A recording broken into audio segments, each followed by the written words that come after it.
Hi there, I'm back, and here we go again. Back still in the main set of Ether Drift, and as I hinted at when I looked at loot earlier in the week, I did say I was going to be looking at Redshift Rocketeer Chief as a card on his own in their own deck, and that's what today's deck's about. So, red and green for a 2/3 Goblin Pilot with Vigilance.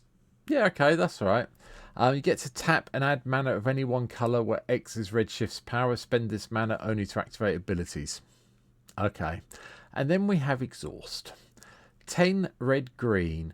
Put any number of permanent cards from your hand onto the battlefield.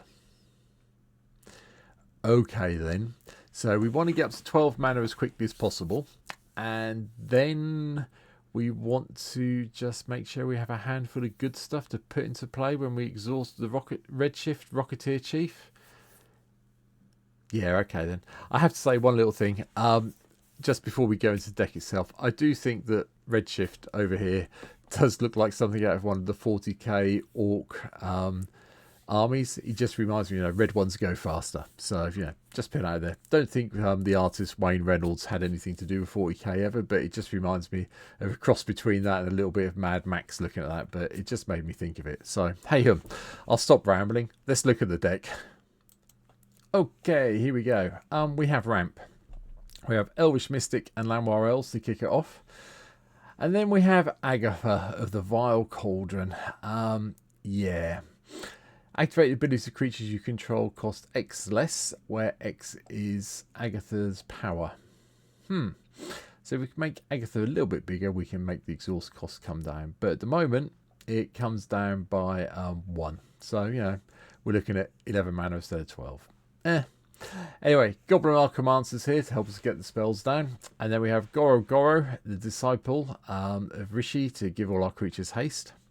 Then we have card draw coming in. We're starting with Humble Defector. Yes, we have to give it away, but it does mean we've got cards in our hand when we activate the exhaust ability, and it doesn't cost us any mana to do it.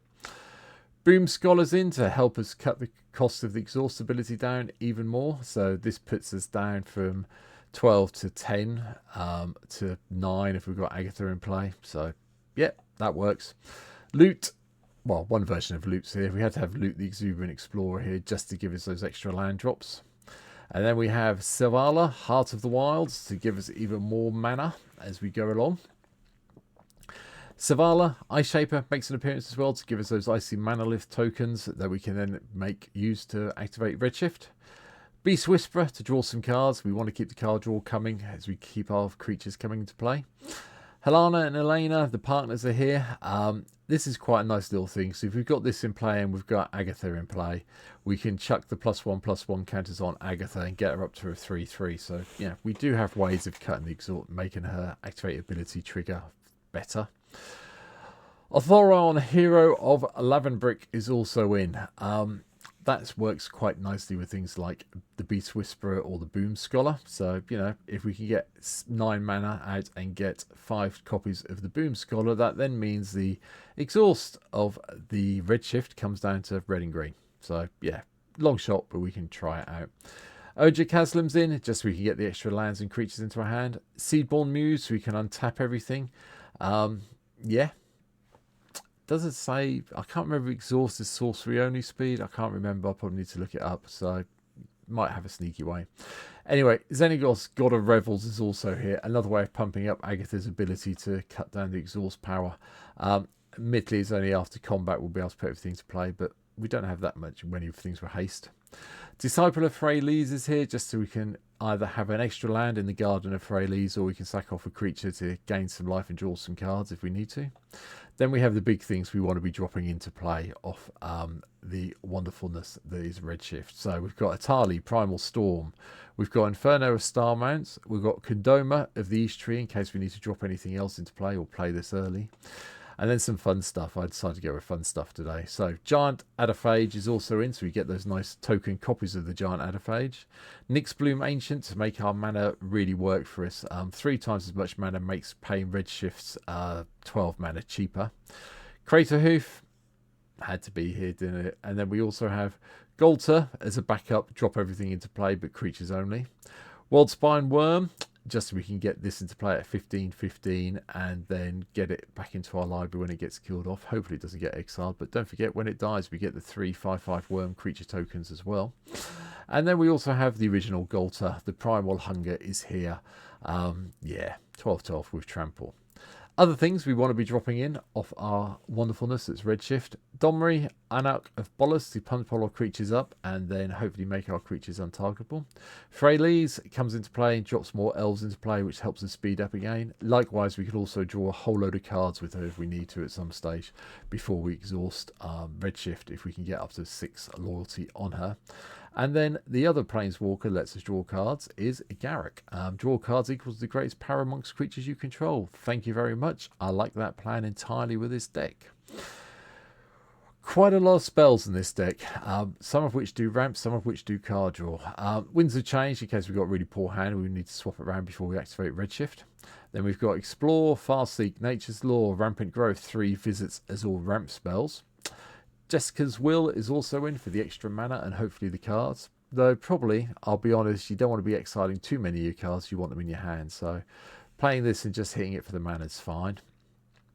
Search for Tomorrow, some suspending ramp on turn 1. Harmonise for a bit of more card draw. Then Ranger's Path and Sky Shroud Claim to get even more lands out, along with Venture Forth when it eventually goes off from Suspend Land, because you're not paying 4 for it unless you're desperate. Return of the Wild Speaker. Double purpose in this deck. We can have it to do the whole card draw before if we've got a whole load of mana, or we can do it at the end of someone's turn. Draw all the cards we need and then hopefully get Redshift off on our next turn. Shamanic Revelation is also here to do the card draws and then gain us 4 life for each creature we control, power 4 or more. That's fine. Soul's Majesty just draws us cards equal to power of target creature we control. Rishkar's Expertise, again, draws all the cards and then we get to put a card with mana value 5 or less from our hand onto the battlefield without paying its mana cost. Season's Gathering is here purely to draw the cards for this deck, but chucking around some +1/+1 counters, especially if we can put them all on Agatha, isn't the worst plan in the world either. And then last March of the Ents, it can't be countered. Draw cards equal to the greatest toughness amongst creatures you control, then put any number of creature cards from your hand onto the battlefield. Yeah, I'm happy with that. We have a lot of ramp, and I'm not making any apologies for the one card that's now going to appear in a decks going forward. So Chrome Mox, Mox Ambush, we've got a lot of legendaries. Mox Tantalite and Soul Talisman all give us extra mana. Then we've got Mana Vault, Soul Ring, Arcane Signet, Emerald Medallion, Fellwar Stone, Ruby Medallion, Thought Vessel.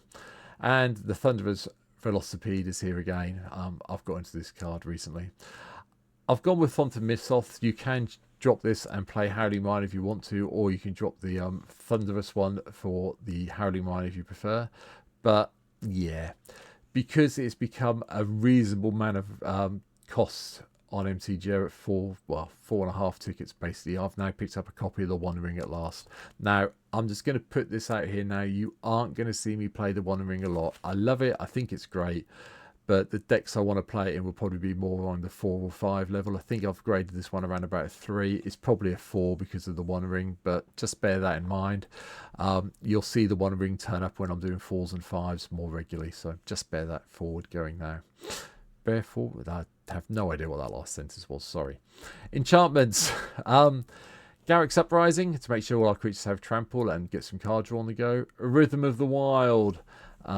Creature spells you control can't be countered, and when they enter the battlefield they get +1/+1 or haste. Haste may be the way to go with all of the creatures. Again, green deck, Guardian Project, and to make our mana even more efficient, Mana Reflection is here. Not the cheapest card in paper, I'm aware of that now. I didn't quite realise how much it was, but on MTGO, where I say, as I tell you, I play most of my Commander now, it's like it's 3 cents basically. Yeah, it's worth picking one up if you haven't got it. Lands, we have 34 plus the elf thing up here, wherever it's gone. I've forgotten what it's called now. That one, Disciple of Freylees. So we technically have 35. Plus we've got a lot of ramps, so I'm not overly concerned. A couple of things I will point out. We've got Amatec Raceway to try and get the maximum speed up and give a creature haste when we tap it. We have got also, if I can see the other raceway, the Mugda Raceway as well, so that we can get the engine started, and then get an extra couple of mana off this to go alongside our Temple of the False Gods. Beyond that, it's the usual selection of things for red and green lands, 5 forests, 5 mountains. Keswick Wolf runs here just to give us one of our creatures that hasn't got trample evasion if we need to by giving it trample. We've got Spire, Garden, Shelter, Thicket, and obviously Yavimaya, Cradle of Growth is here to make sure that everything we have is a forest. Because again, a bit like yesterday's deck, although we have some red in here, most of it is green, so we need to make sure we're hitting green mana quickly. But that is it. That is my take on Redshift, Rocketeer Chief. Yeah, I think there's some things you put in. I mean, you could obviously, you want to build it up to level 5. It's quite easy. You can drop in Eldrazi, you can drop in Gaia's Cradle, so on and so forth, which will probably make the deck bigger, better. You can drop some of the artifacts, play some more mana ramp creatures, do it that way, and I think you'll get there. But I was trying to keep it down a little bit, just have some fun with the Redshift one.